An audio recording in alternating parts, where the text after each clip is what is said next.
এটা 7 মাসে সাধের দিন, আর আমি শাড়ি পরে রেডি হয়ে গেছি, কিন্তু আমি ঠিকঠাক করে বসতে পারবো না বলে অর্ঘ্যই ওই দিন আমাকে আলতা পরিয়ে দিয়েছিল। আর আলতা পরতে তো ভীষণই ভালো লাগে। আর রেডি হয়ে গেছি, আর ওই দিন বন্ধুদের মধ্যে তেমন কেউই ছিল না, তো সেটা একটা মনের মধ্যে চলছিল। আর এখানে তো আর কেউই নেই, তো অর্ঘ্যই ওই দিন সব নিয়ম টিয়ম পালন করছিল। তো ওর রান্না হয়ে গেছে, আর স্নান করে ঠাকুরের কাছে পুজো দিয়ে সেই প্রসাদই নামিয়ে আমাকেও দিয়েছিল ওই দিন।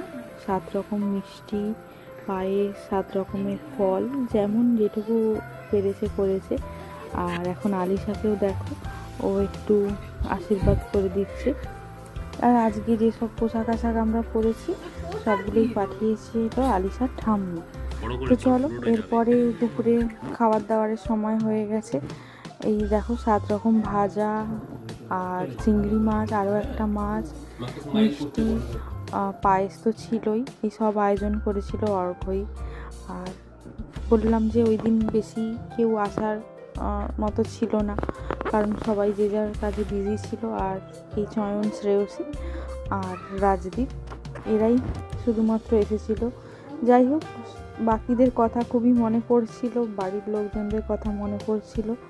এরকম করেই 7 মাসের সাধের দিনটা কেটে গেল। আর এই বক্সটা এনেছিল রাজদীপ, তো সেটাই আমরা খুলে দেখছিলাম।